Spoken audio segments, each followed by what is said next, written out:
Olá, boa noite. Vamos começar aqui uma conversa, um bate-papo com a Renata Kreiser. A gente vai falar sobre sono, um pouco de sono do bebê. A Renata, que é psicóloga clínica, fez mestrado na área de sono também, programando o sono do bebê, organizando essa rotina já há bastante tempo.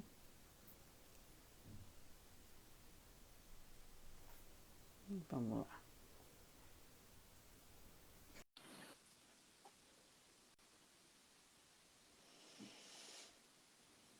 Já aceitei ela. Oh, Renata! Ei, tudo bem? Tudo bom, muito bom ter você aqui. Ah, que delícia! Vamos começar aqui nosso bate-papo. Eu estava aqui apresentando você. Tem pouca gente que entrou, né? Acho que a gente vai falando, daqui a pouco eu retomo, à medida que as pessoas forem entrando. Eu retomo um pouquinho aí dessa entrada, do motivo de você estar aqui também, né? Então, eu estava falando que você é psicóloga clínica e você fez Uhum. mestrado na área da psicologia associada com a organização do sono do bebê na PUC, já faz muito tempo, né? Quando é que foi que Sim, você sim. fez? Oi. Eu entrei em 2005, eu entreguei, eu defendi, acho que foi em 2008. No final de É, 2008, mas aí eu publiquei o livro em 2009, que é sobre o tema da minha dissertação, que a proposta é justamente ensinar os pais a implementarem esse método que eu desenvolvi lá durante o mestrado, que foi em psicologia clínica. Então, o foco foi no sono, porque o tema da minha dissertação foi o sono do bebê, né? Como que a relação entre pais e filhos interfere na qualidade e na quantidade do sono dos bebês. então vamos começar por aí? Conta um pouquinho pra Vamos! gente, né? Conta um pouquinho de como é que é essa interferência, que fatores psicológicos estão envolvidos na questão da organização do sono. Então, o que é importante, né? Quando eu fui fazer esse mestrado em psicologia clínica, né, o meu desejo era justamente conseguir trazer para a área a importância desses aspectos psicológicos que não era uma coisa muito falada. Né? Então tinha muito essa questão comportamental, né? De fazer, deixa chorar, não deixa chorar, quanto tempo, tinha uma coisa, já tinha uma coisa bem estabelecida com relação à rotina, né? E os horários de alimentação e tal, mas não se falava muito sobre essa questão psicológica. Por isso que eu fui buscar o mestrado e fui estudar isso, né? Então, quando eu comecei a pesquisar, eu comecei a descobrir que tinha muito mais coisa por trás do que eu mesma imaginava, né? Então, a maneira como a relação acontece com aquela relação que é única, né, entre aqueles pais e aquele bebê acontecem, vai ter um impacto direto na qualidade e quantidade de sono. Por que isso, Silvia? Porque o momento do sono, ele é, antes de mais nada, um momento de separação. Então, o que acontece? Na hora que você vai dormir, né, ainda que você esteja em cama compartilhada, ainda que você esteja no colo da sua mãe, né, na hora que você vai dormir, você precisa se desligar dessa realidade aqui, onde está meu pai, onde está minha mãe, minha babá, minha avó, sei lá, minhas figuras de afeto, e mergulhar no mundo que é só seu. Né? Dos seus sonhos, das suas fantasias, dos seus medos, das suas inseguranças, das suas alegrias, para que o bebê consiga fazer esse movimento, né, de desligar-se dessa realidade externa para mergulhar na realidade interna dele, né, ele precisa ter muita segurança emocional, ele precisa ter previsibilidade, os pais precisam também liberar ele aqui dentro, né, esse bebê dentro do coração deles. Então tem muito uma questão assim, tem às vezes medo da morte súbita, às vezes você pode ter junto, né, nesse cenário onde o bebê está inserido, uma questão de luto, né, agora ainda mais com essa questão da Covid, uma questão de um luto acontecendo, ou uma questão emocional que não foi bem trabalhada, às vezes você tem uma questão ligada ao casamento. Então, essa parte, né, quando a gente começa a fazer a anamnese, por isso que eu sempre falo da importância da anamnese, porque e de uma maneira assim muito singular, porque na hora que você começa a fazer as perguntas, né, que você vai mergulhando nesse universo, é importante ter essa sensibilidade, né? O psicólogo ele precisa ter essa sensibilidade para poder ir na direção onde essa questão aparece. Então, por exemplo, não adianta, a gente não pode ter um questionário assim muito rígido, né, de faz uma pergunta, outra, porque às vezes a mãe dá uma dica ali, o pai fala alguma coisa a colar, né, e aí você precisa ir lá como fala, cavar um pouquinho mais. Isso não quer dizer que a culpa é da mãe ou que a culpa é do pai, não é essa a ideia, tá? Pelo amor de Deus. Eu sempre falo que é muito comum você ter gêmeos, né, do mesmo sexo, nascidos no mesmo dia, no mesmo horário, mesma carga genética, tudo igual, um dorme super bem e o outro não. Por quê, né? Porque aquela relação com aquela criança é única, né? Então a gente precisa olhar para aquela relação específica, sem isso de querer achar culpado, porque não é essa a ideia, né? Mas trabalhar isso, né? Às vezes você até tem um vínculo um pouco mais forte, ou até um vínculo que às vezes é mais forte com um dos pais ou com o outro pai, precisa ver como essa dinâmica está ocorrendo. Então é muito importante a gente conseguir olhar para isso, e também a questão da ansiedade, né, Silvia? Porque o que acontece? Quando a gente está ansioso para voltar a dormir, isso é normal nos pais que estão privados de sono, né? O que acontece? A gente tende a fazer qualquer coisa para o bebê voltar a dormir. E quando a gente faz qualquer coisa para o bebê voltar a dormir, a gente acaba induzindo o sono do bebê e criando um problema comportamental, porque quanto mais a gente induz o sono, maior a dependência da criança, porque a tendência dela é chamar mais vezes para pedir essa indução a cada fim de ciclo, e aí isso vira uma bola de neve, né? Então a gente precisa tomar cuidado também e trabalhar essa questão da ansiedade, que está presente normalmente em pessoas que estão privadas de sono. Ou seja, você acaba trabalhando muito os pais, né? Assim, ó, Muitos uma pais. orientação, mais do que uma orientação, você também trabalha a ansiedade dos pais, porque de Com algum jeito certeza. a criança tem espontaneamente uma condição de uma organização que acontece fisiologicamente, que depende dessa parte comportamental dos pais. Mas que ele Sim, tem tá só. tudo ligado. Tá tudo ligado. Então, assim, veja bem, você pode ter uma predisposição inata, e com certeza isso existe, porque você tem 70% das crianças, elas dormem bem, então o pessoal fala, é normal ficar 2 anos sem dormir. Opa, peraí. Se fosse normal, isso não seria um problema de 30% da população. Tudo bem, 30% é muito? Com certeza, é muita gente. Mas mesmo assim, os outros 70% estão dormindo? Então, né, como que é isso? Então, quando a gente olha, você tem, é por isso que eu falo da relação, né? Às vezes você tem um bebê que é mais sensível, né? Às vezes você tem uma mãe que passou por muitas fertilizações e que tem um vínculo muito especial com aquela criança que foi super desejada. Às vezes você tem uma gravidez que foi uma gravidez surpresa. Então, tem que entender como que aquela criança está se relacionando com os pais. Não, é assim, tem uma questão dos pais, não tenha dúvida, mas não é só dos pais. A gente trabalha os pais, mas também tem que entender o contexto daquela criança e como que ela reage diante das condições e do cenário onde ela está inserida, entendeu? Então, cada bebê é único, né? Cada bebê tem, então, uma característica genética, condições comportamentais, fisiológicas, e até uma personalidade começa a se moldar, e tem ali um cenário que ele está inserido, um ambiente do qual ele faz parte, né? Que é a família. Mas o que teria ali de traços comuns nessa intervenção que você precisa identificar e poder prover? Claro que imagino também em tempos distintos conforme a família. Mas o que seria Sim. comum?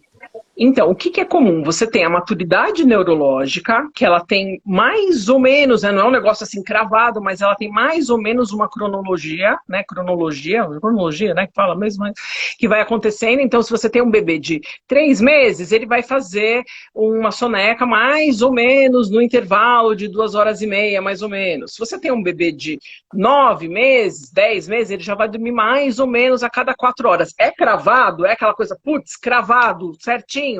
Não, claro que não, né? Às vezes você tem um dia que a criança teve um pouco mais de atividade, ou você tem uma criança que amadureceu mais cedo, outra um pouquinho mais tarde, então a gente tem que estar atento a essas nuances, né? Mas, veja, lógico, você não pode tratar um bebezinho de 3 meses igual você trata um bebê de 9 meses, igual você trata um bebê de 1 ano e 9 meses, entendeu?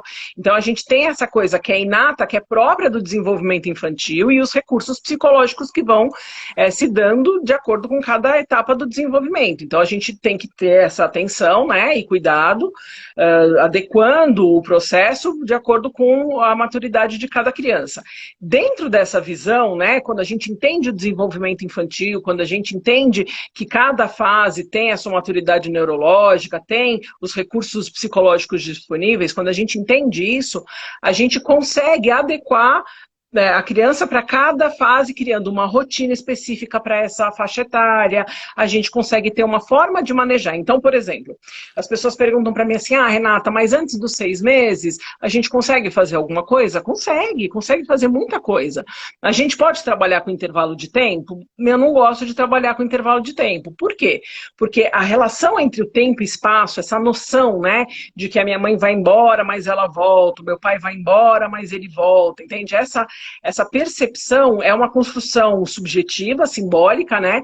Que a gente entende por também uma questão de segurança, né? Que ela só vai começar a acontecer de uma forma mais estabelecida lá pelos 6 meses, mais ou menos, quando a criança já está sentadinha, que ela segura o tronco, que ela já iniciou a introdução da alimentação sólida. Então a gente já consegue entender que nesse momento ela já começa a construir essa noção de tempo e espaço de uma forma mais estabelecida. Claro, antes ela não pode esperar nem 1 minuto, nossa, antes a mãe não pode fazer xixi, não é isso, né? Não, claro que não, né? Porque hoje a gente tem um ideal de maternidade, Silvia, que é uma coisa que é muito tóxica para as mães, né? Que ideal de maternidade é esse? É a mãe onipotente, onipresente e onisciente. Quem você conhece que é assim? Onipotente, onipresente, onisciente, é Deus, né?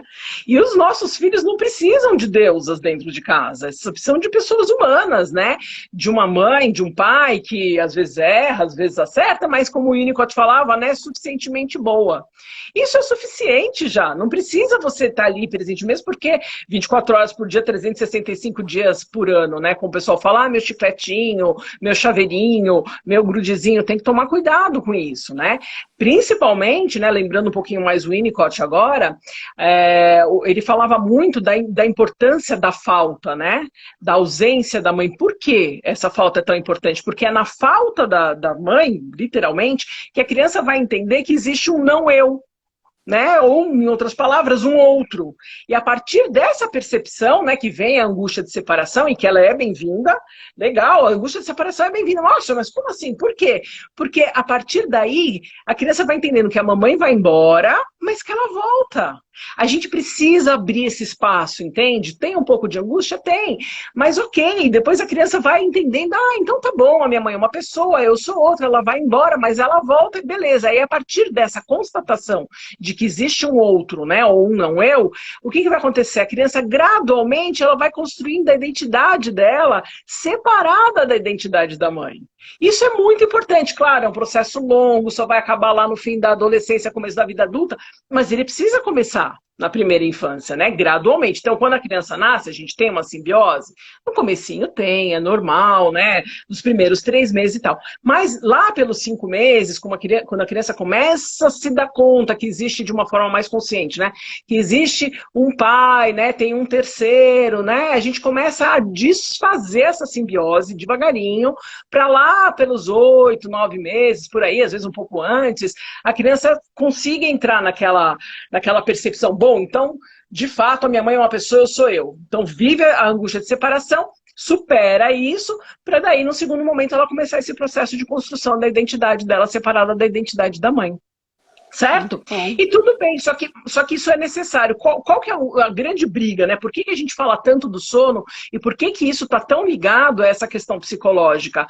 Porque hoje, principalmente aqui no Brasil, lá fora menos, aqui no Brasil, simplesmente as pessoas não querem viver essa angústia de separação. Elas querem viver a simbiose como se isso fosse prova de amor, entendeu? Uhum. Esse é o grande problema. Só que, Silvia, veja aqui comigo, qual que é o problema se você não se separa, né? Se você não desfaz essa simbiose em algum momento? O grande risco é você desenvolver uma psicose. Claro, em determinados níveis diferentes. Por que isso? Porque quando eu não entendo que existe eu e um outro, né? Quando eu não entendo que existe essa separação, eu começo a misturar fantasia com realidade. Então, vamos supor, vamos dizer que eu estou aqui olhando para você, a Silvia e tal, daí eu falo assim, eu acho que a Silvia está achando esse meu colar aqui muito branco, vamos dizer. Aí, de quem é esse pensamento? É da Renata, certo? O que a Silvia está achando do colar da Renata? Eu não faço a menor ideia, certo? Que a Silvia é uma pessoa e eu sou outra pessoa. O psicótico, ele não faz essa separação. Ele vai chegar para você e vai dizer, por que você está achando meu colar muito branco? Aí você vai virar e falar, nossa, eu não estava nem pensando no seu colar. Estava sim, que eu sei. Porque ele está misturando a fantasia com a realidade, o eu e o outro. Então, claro, não é que a pessoa vai dormir normal e um dia ela acorda psicótica, entendeu? Isso é um processo, né? Você tem fatores genéticos, claro, você tem fatores ambientais, mas você tem também fatores psicológicos corroborando para essa situação. Sim, a Então, fusão, né? É aquela exato. condição de fusão que a criança nasce e ela precisa, de fato, criar o próprio eu dela, né? Olha, só Exatamente. tem algumas pessoas entrando, então só para a gente pontuar aqui, a gente está falando, eu sou Silvia Conway, eu sou coordenadora de curso de formação e capacitação em psicologia do sono do IPQ. A Renata que está aqui é professora e supervisora no curso, né? Faz essa parte de Ui, Silvia. criança. E a Renata, ela é psicóloga clínica, mestra e fez mestrado em psicologia clínica também, com foco na organização do sono do bebê, e está aqui ensinando um monte de coisa para a gente sobre a importância da separação dos pais com o bebê na organização do sono, todo o contexto emocional que está associado, psicológico dos pais também, que muitas vezes dificultam a condição de organização espontânea do sono, que precisa, claro, de uma condição também da família estável emocionalmente e de rotina. Então, ela está falando sobre tudo isso e até queria pegar o gancho do curso, né? Você tem dado supervisões também, não só no curso de formação do IPQ, mas você também tem dado em outros contextos. E eu imagino que, porque tem um boom aí de consultores do sono, que são muitas vezes pessoas que não têm a formação na psicologia, às vezes não têm a formação também no sono, mas acabam adquirindo, ou por experiência própria, uma articulação com o filho e acabam fazendo alguns cursos. Conta um pouquinho para a gente que cenário é esse. Eu suponho até que talvez você acabe tendo algumas pessoas que você faz supervisão que te procurem e que talvez tenham feito esses cursos, que às vezes são de um final de semana. O que você percebe de dificuldade dessas pessoas para compreender realmente o que está envolvido na questão do sono do bebê? Então, justamente isso, Silvia, o que acontece? Como você tem um cenário, não, né? Um arcabouço, né? Eu chamo de pilares, né? Aspectos que precisam ser considerados dentro dessa questão do sono.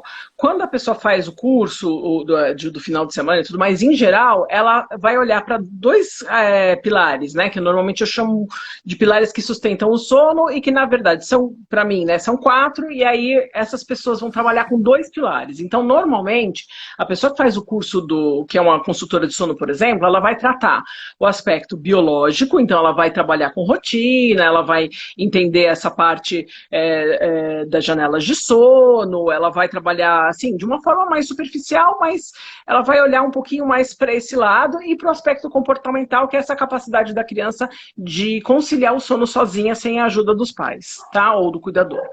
Ela vai ficar mais ou menos caminhando assim por esses dois pilares. Só que o pilar emocional e o pilar psicológico, eles ficam faltando, entende? Porque ela não aprendeu sobre isso, né? Então, por exemplo, aí você tem questões que são super delicadas, porque você pode ter patologias mais sérias associadas a isso, né? Então, quando eu falo da insônia ou do manejo dessa dificuldade comportamental, né? A gente sabe que isso é um sintoma. Né? O bebê ali, ele tá com dificuldade de dormir e ele é um sintoma. Agora, sintoma do quê? Né? Pode ser só uma dificuldade comportamental? Pode. Pode ser só uma questão de ajuste de rotina? Pode, mas pode ter outras questões muito mais sérias por trás disso, né? Pode ter uma questão de um transtorno psiquiátrico dos pais, pode ter uma depressão pós-parto, você pode ter uma psicose ou um autismo na criança, você pode ter várias coisas, né? Infinitas situações e condições que fazem parte do ser humano, né? O ser humano tem questões, às vezes elas são pontuais, às vezes elas são questões mais profundas, mas elas precisam ser trabalhadas pelo psicólogo. Agora, quem que vai analisar isso? Quem que vai conseguir enxergar que existe essa condição? Quem que vai perceber que tem características próprias de um diagnóstico? Ou que vai dar a letra, né? Vai dizer, olha, procura um profissional porque parece que isso está associado a alguma coisa, ou eventualmente encaminhar para o próprio consultório quando é um psicólogo, né? É só uma pessoa que está devidamente habilitada, senão ela não tem ferramenta, ela não enxerga isso, né? Não é nem por mal, não é nada disso, mas ela não tem como enxergar uma coisa que ela não conhece, né? Então, quando a gente faz a faculdade de psicologia, a gente tem lá, né, psicologia genética, a gente tem neurologia, a gente tem farmacologia, psicofarmacologia, a gente tem um N vamos dizer, matérias, né, que vão dando para a gente a condição de entender o ser humano de uma forma muito mais abrangente do que uma pessoa que faz o curso de 14 horas, né? Não tem como você comparar. Então, a gente tem que tomar esse cuidado, porque eventualmente você pode estar expondo a pessoa, né? Você não sabe quem está procurando, né? Mas há uma situação que ela não vai ter o olhar que seria necessário para ter o encaminhamento e o cuidado que ela precisa, né? Nessa fase. Então, lembrando que a dificuldade do sono do bebê, ela é um sintoma, né? Que pode ser de uma coisa muito simples, ou de uma coisa muito complexa, ou de uma Sim. coisa mais ou menos. E aí o profissional precisa estar devidamente habilitado para poder entender e analisar isso de forma apropriada, né? É isso.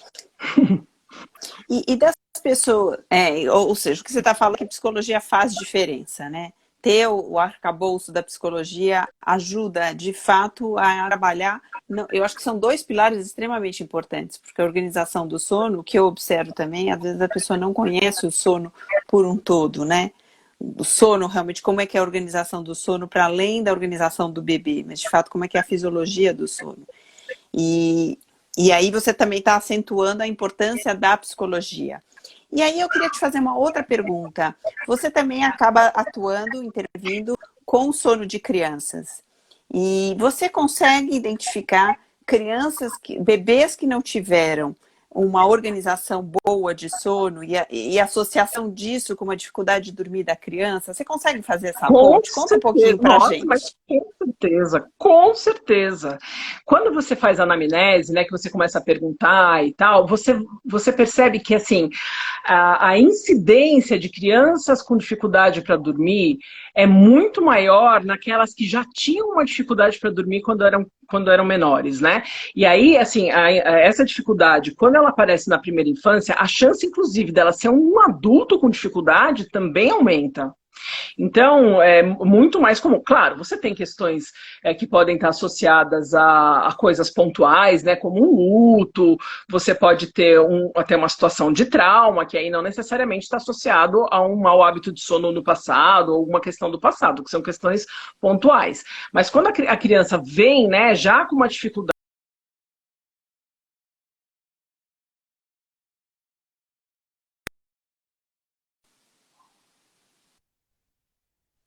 Silvia, Oi, você está me ouvindo? agora voltou. Tá voltando. Tá, Você está me tá. ouvindo? Se você Estou te ouvindo, sim. Se você puder voltar um pouquinho, só esse trechinho que você está falando das crianças associadas, né? Um problema de sono no passado. Isso. Então, quando a probabilidade, a incidência é maior. Então, quando você tem uma criança que tem um problema, um bebê, vamos dizer, né, que tem um problema com o sono, a chance dessa criança continuar tendo esse problema durante a infância e mais tarde na vida adulta é maior. Mas isso não significa que não possa acontecer questões pontuais, como a elaboração de um luto, ou uma questão de trauma, né? Como, por exemplo, uma situação de um sequestro, um assalto, porque o sono é uma das funções mais frágeis do ser humano, né? Então, quando você tem algum estresse muito grande, a primeira coisa que vai acontecer ali é a criança ou o adulto vai ter uma dificuldade, ele vai ficar preocupado, o cortisol vai subir, enfim, né? Ele vai ter um impacto no sono dele. Então, existem situações pontuais que geram questões do sono? Claro, mas quando você vem de um problema, né? A maioria das pessoas que me procuram são aquelas que vêm de problemas crônicos, né? Então, quando você faz a anamnese, ela sempre conta, nem sempre foi um bebê que deu trabalho, a menina saía de carro para andar com ele de madrugada, ficava lá na rede, 10 horas balançando, entendeu? Subindo e descendo escada, andando pela casa, andando com o carrinho no paralelepípedo na praça, né? Para ver se dormia. Super comum. comum, isso eu escuto assim todo dia. Então, quanto antes você puder resolver essa questão, né? Se é um bebê pequeno e você já percebe que ele tem uma dificuldade, que as coisas não estão fluindo como você imagina, que você está privado de sono, isso está impactando a sua saúde, isso é importante ser cuidado por duas razões, né? Primeiro, porque isso impacta na saúde da criança, obviamente. Depois, porque isso impacta na saúde dos pais. Então, essa história de que ficar privado de sono é normal, isso é uma loucura, isso é cruel demais. Eu escuto aí, eu vejo nos grupos de mãe, o pessoal falando que é normal ficar 2 anos sem dormir. Silvia, como é que alguém pode achar isso normal? Me explica. Da onde que tiraram essa ideia? Isso é um absurdo. A sensação de que você está ali num esforço, numa tensão exagerada sobre o filho, isso é amor também, né? Eu acho que tem um contexto de sofrimento associado com amor e devoção. Pois é, exatamente. Então agora você imagina, uma pessoa que está privada de sono, ela fica mal-humorada, ela fica irritada, ela fica desatenta, ela está com predisposição para um monte de doenças, você sabe melhor do que eu, é diabetes, é ataque cardíaco, é falta de memória. Como é que uma pessoa nessa condição pode ser um bom pai e uma boa mãe? Me explica. Como que alguém pode achar uma coisa dessas, né? Como que ela pode achar que sacrificar a própria saúde? Sim, isso é uma prova de amor e que isso vai melhorar a maternidade? Não, é o contrário. Quanto mais descansada, quanto mais sadia, quanto mais paciente, quanto mais resiliente você tiver, mais disposta e aberta você vai estar para exercer a maternidade, a paternidade que seja, entendeu? Então e até para perceber os limites, né? Até para perceber os limites que você precisa dar.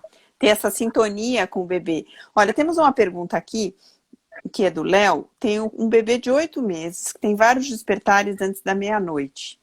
Sinto que ele não está conseguindo dormir sozinho. Como ensinar? Você é a favor de deixar chorando? Então, essa frase é ótima. Deixar chorando. O que é deixar chorando?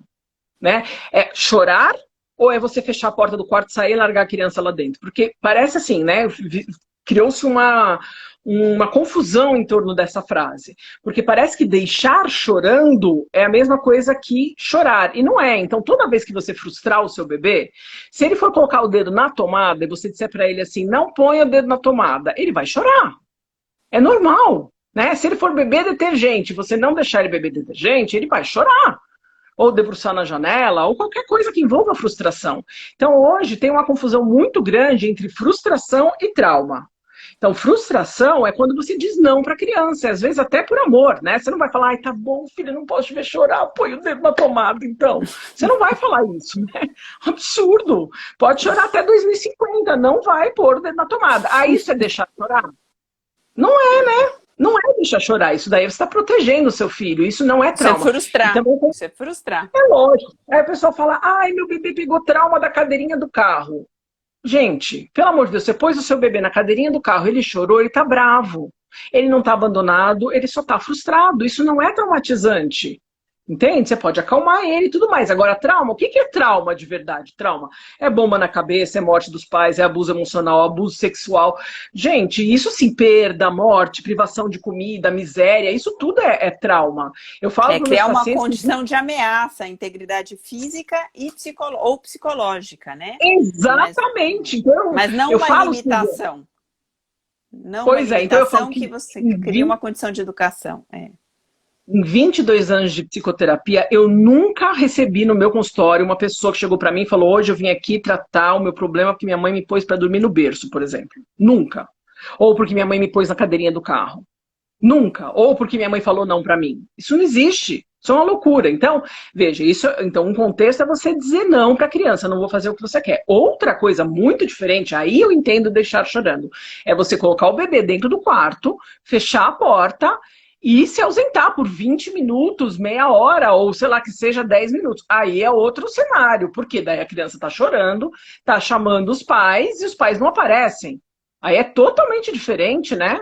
Então, uma coisa é frustração, outra é trauma. quando a gente trabalha com sono, quando eu trabalho com sono, eu sempre trabalho entendendo a questão dos recursos psicológicos próprios de cada idade, certo? Então, por exemplo, você fechar a porta sei lá, ir embora, ou esperar um tempo para uma criança de 5 anos que sabe o que é Natal, o que é Réveillon, o que é Novo, o que é segunda-feira, é um cenário. Você fazer esse mesmo movimento com um bebê de 3 meses que não sabe o que é tempo e espaço, é outro cenário muito diferente. Então, antes dos 6 meses, eu não trabalho com intervalo de tempo. Beleza, mas e aí? A gente vai trabalhar com um intervalo de tempo? A criança vai chorar muito tempo? Como que é isso? Como que não é? Quando a gente faz o trabalho do sono, Silvia, a gente sempre procura fazer algo bem gradual, bem suave, dando para o bebê as ferramentas que ele precisa antes de chegar nesse ponto. Então, se você, por isso que eu também fico pensando sobre essa questão da consultoria, que é uma coisa meio, né, quando a pessoa procura um profissional que não é psicólogo.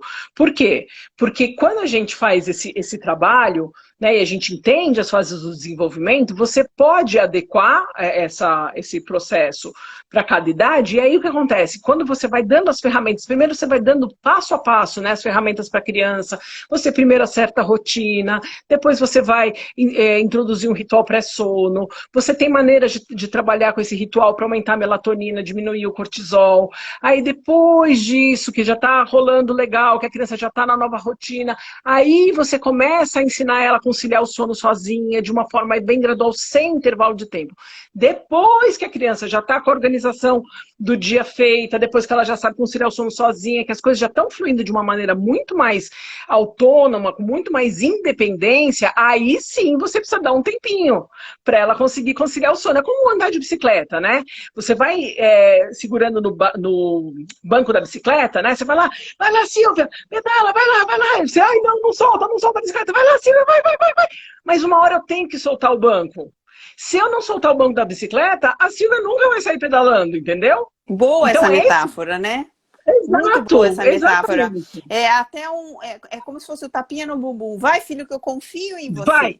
Vai que eu acredito que você vai dar conta. Você vai vencer essa fase. E aí ele se descobre com um pouquinho mais de autonomia, um pouquinho mais de dependência. Ele se desgruda um pouquinho mais da mãe. Ele ganha um pouquinho mais de noção da existência dele. Ele sai da fusão, né? Ele se desenvolve. Exatamente isso, Silvia. Mas como que você vai transmitir isso para os pais se você não tiver toda essa base teórica, entendeu?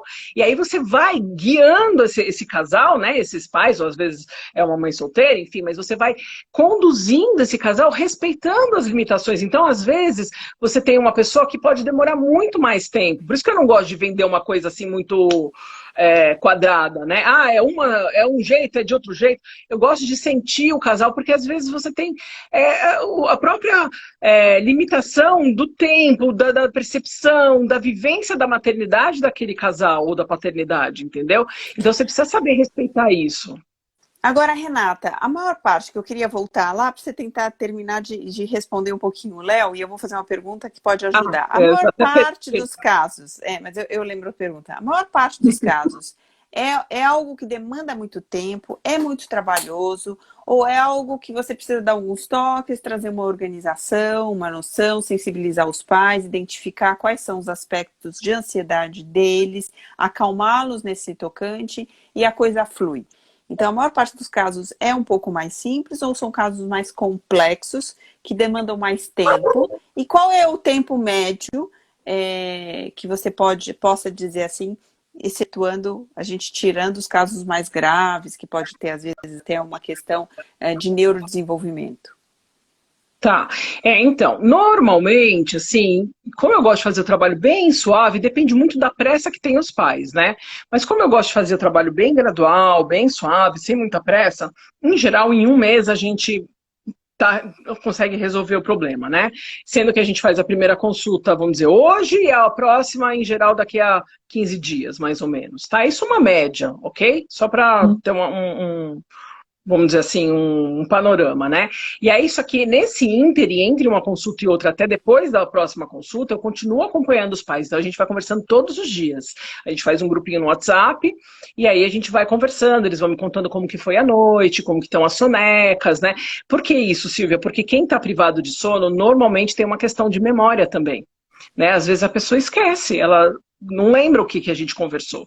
Então, você fazendo esse acompanhamento, conversando, os pais dando esse feedback, mandando mensagem para você, você vai alinhando isso e vai conseguindo ajudar eles a manter a rotina, a fazer as sonecas nos horários certinhos, né, a fazer a alimentação no horário certinho, fazer o ritual do sono como a gente preconiza. Então, tudo isso ajuda, esse acompanhamento ajuda muito, né?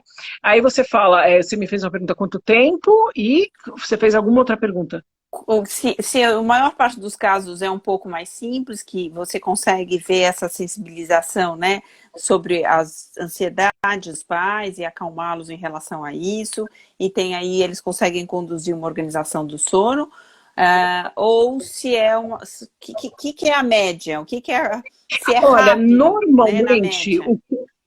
Normalmente o que eu observo é uma combinação de dois fatores. Primeiro, é uma crença equivocada do que seria a boa mãe ou a boa maternidade e paternidade. Então tem uma ideia de que a criança é extremamente frágil e traumatizante, né? Como se ela não pudesse desenvolver essa autonomia e essa independência. Então, é uma junção dessa ideologia, vamos dizer assim, desse ideal de maternidade inatingível e equivocado, junto com problemas de hábito.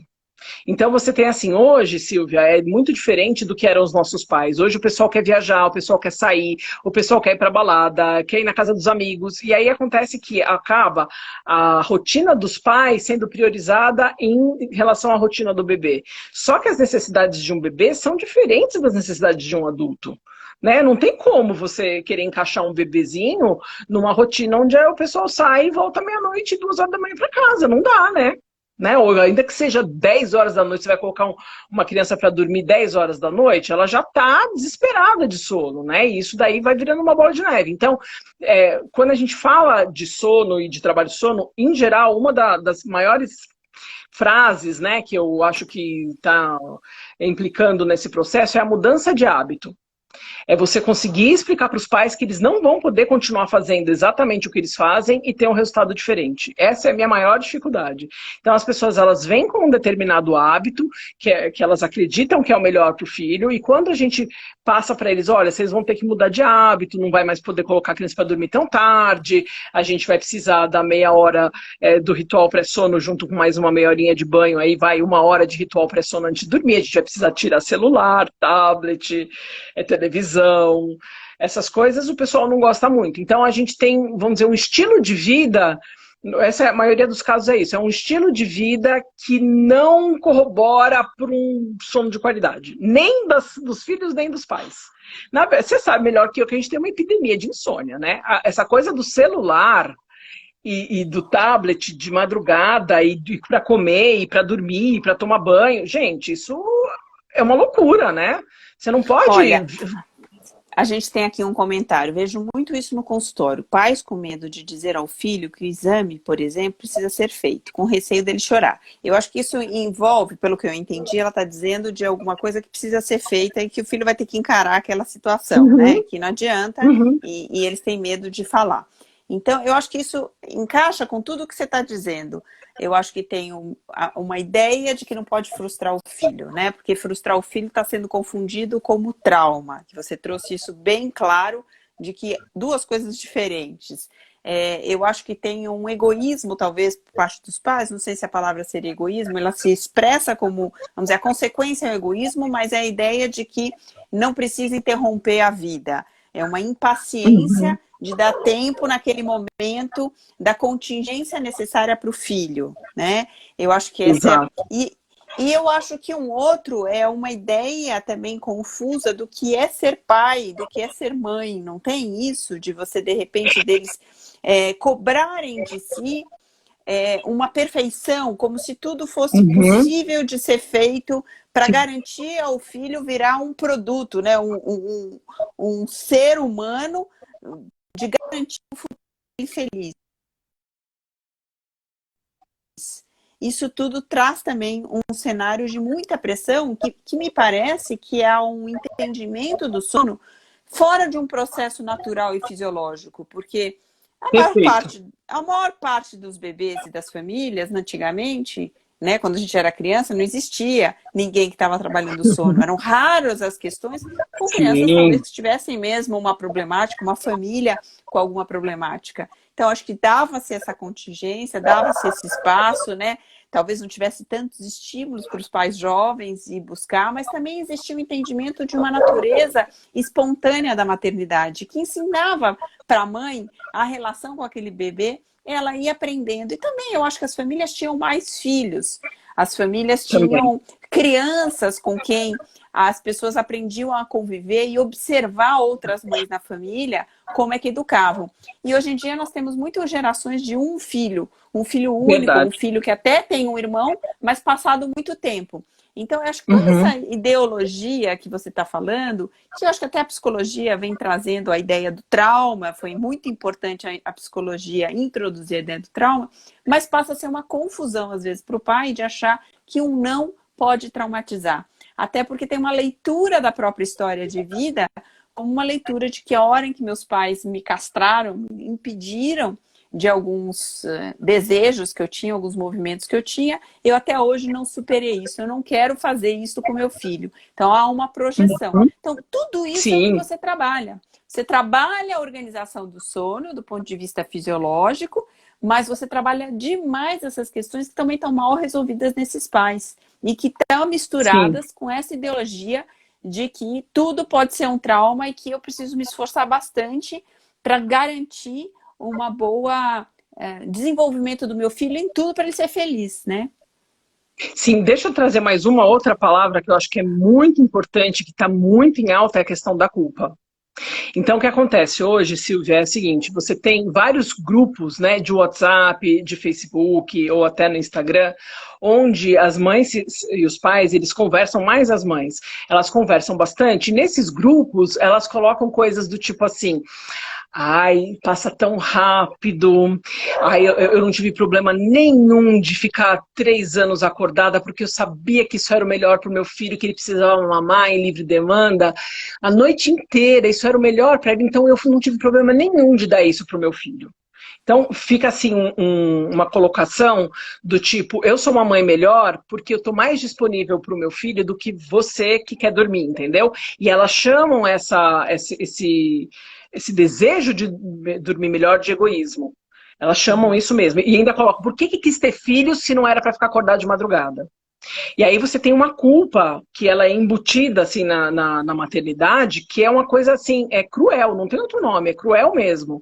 Então, se você, por exemplo, não teve leite, precisou dar uma mamadeira, se você precisou ir trabalhar, se você tinha outros filhos e precisou dividir atenção com esses outros filhos, qualquer coisa que fuja desse ideal de onipotência, onipresença e onisciência, gera uma culpa que é uma coisa terrível, é sofrido mesmo para essas mães. Então, na esperança de aliviar essa culpa, elas acabam sendo hiperresponsivas, né? Elas ficam respondendo demais às demandas que a criança coloca, né, dos filhos, e acabam gerando até esses pequenos tiranos, né? Porque isso aparece não só em relação ao sono, mas vai aparecer em vários outros campos, né? Da educação e do... Você vê hoje, por exemplo, que eu me lembro que eu tinha um menininho que morava próximo à minha casa, que ele andava de bicicleta sem rodinha, né? Usando o desenho da bicicleta, mas ele ainda usava fralda. E aí eu falei, mas por que ele tá com fralda? Ai, tadinho. E aí tem essa coisa do coitado, né? Que também é uma coisa muito própria do brasileiro. Aliás, eu já escutei várias mães de fora falar: nossa, mas por que a gente aqui no Brasil, a gente chama o nosso próprio filho de coitado? É tadinho, coitadinho, tadico. Mas por que isso, né? Porque o coitado, ele vem de uma posição que você coloca o seu filho, uma posição de vítima, numa posição passiva, onde ele está sofrendo alguma coisa que ele não pode se desvencilhar. Então, mas por que você coloca o seu filho nessa posição? Então, quando eu trabalho com os pais, eu também falo: não, exatamente aquilo que você falou. Você tem que olhar para ele como alguém que é capaz e que vai conseguir. E isso, Silvia, não é só em relação ao sono. É em relação a ir para a escola, em relação a aprender a andar, em relação a aprender a nadar, em relação a comer, em relação a ir para o acampamento, em relação a qualquer coisa da vida. Se você olha para o seu É. filho como coitado, você acaba com a autoestima dele. Você coloca ele como um incapaz, porque ele é um coitado, ele é passivo, eu preciso que alguém resolva o problema para mim. Aí tem uma frase E do Samitiba. vou poupá-lo para garantir que ele tenha um pouco mais de amenidade dessa carga que recai sobre ele, né? Mas qual é a frase do Samitiba? Essa frase do Samitiba, olha, eu sei que psicologia não é matemática, mas essa frase do Samitiba, eu acho assim, é uma frase que eu amo. Ele fala o seguinte: a criança mimada é o adulto deprimido. E eu falo, gente, como isso é verdade? Porque se você mima, e aí a pessoa confunde mimar com amar, né? São duas coisas diferentes. Uma coisa é fazer tudo que seu filho quer, outra coisa é amar ele. Colocar o limite, inclusive, pode ser uma forma de você amar e de você manifestar esse amor e guiar e orientar a criança no caminho, né, da educação. Agora, o que acontece? Quando a criança cresce, Silvia, ela não vai encontrar papai e mamãe. Ela vai encontrar o quê? Ela vai encontrar chefe, cliente, sogro, sogra, cunhado, vizinho, não é? E essas pessoas não vão passar a mãozinha na cabeça e vão dizer, ó, o que você quer? Não! O cliente vai falar, escuta, eu quero o meu produto. Ó, você prometeu e não entregou, o que não tem essa, entendeu? O seu chefe vai falar, ó, quero um relatório para segunda-feira. Você vai dizer, ai, mas não interessa, você vai ser demitido se você não encontrar. Só que se a pessoa vai desenvolvendo essa resiliência, entendeu? Gradualmente, então não pode isso, não vou fazer tudo o que você quer. Ela vai criando essa força interna, e aí quando ela quiser um aumento e pedir para o chefe, né, eu quero um aumento hoje, e o chefe disser para ela, não dou. Ela não vai se automutilar, ela não vai pular pela janela, nada disso. Ela vai dizer, tudo bem, então podemos conversar sobre isso daqui a 6 meses, 1 ano? Ela tem recurso emocional, entendeu? Ela consegue encontrar formas criativas de lidar com uma situação adversa. Agora, se toda vez eu falo sim, sim, sim, sim para todos os desejos, agora que alguém fala não, a pessoa pira. Ela fala, como assim você não quer namorar comigo? Meu mundo acabou. Vou pular pela janela. Você sabe o que você está falando e eu estou vendo quanta oportunidade tem para esses pais quando eles encontram um psicólogo que entende da organização do sono dentro desse contexto geral, porque eles podem rever muitas crenças que estão condicionando o comportamento deles e que fica manifesto na dificuldade do sono, mas muito provavelmente se expressa em outros aspectos da vida deles, né? Então, eles podendo vencer essa barreira, eles vencem, provavelmente é como uma teia, né, de nós. A hora que eles soltam esse nó, outros também nós se desfazem, a vida fica mais fluida. E aí, só para a gente poder, a gente está chegando aqui no nosso final, só para a gente terminar a resposta do Léo, que tem um filho lá com 8 meses, com uma dificuldade de conciliar o sono até a meia-noite, pelo visto depois ele vai, eu acho que tem uma questão muito provavelmente aí comportamental, que talvez valha a pena ele procurar um psicólogo que conheça mesmo de sono, né? Temos a Renata Kreiser, que entende bastante, e que pelo visto de tudo que você falou, não é um processo longo, não é um processo demorado. Não, então, não. Léo, mas requer mudança de hábitos. Isso, requer mudança de hábitos. A gente tem até aqui um comentário que eu quero aproveitar, que eu acho que talvez feche com tudo isso que a gente falou, que é conviver e educar filhos exige muita disciplina dos pais. O amor dos pais e filhos é natural e imenso, né? Então, assim, confiar no amor que tem e não necessariamente num comportamento de acobertamento ou de garantia de poupar e de proteger, achando que isso vai ser a forma externa do amor, né? O amor emana e às vezes é isso, a gente não pode deixar colocar a mão na tomada. A gente tem que largar a bicicleta, o banquinho da bicicleta, tirar as rodinhas e falar, vai que você consegue. E a mesma coisa vai ser no sono. Vai que você consegue. Você vai atravessar essa noite, vai dormir sozinho e você vai... Amanhã a gente vai tomar café de manhã juntos.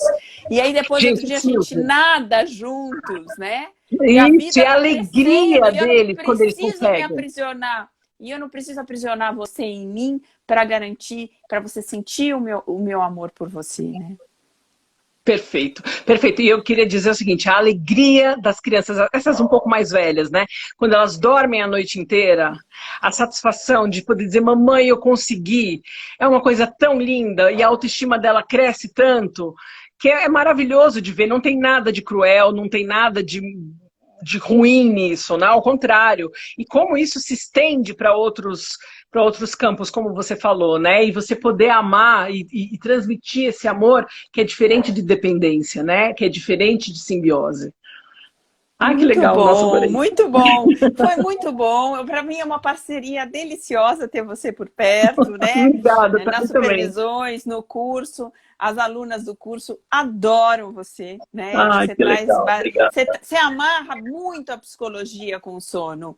E eu acho que isso faz muita falta, né? Conseguir fazer essa marcação.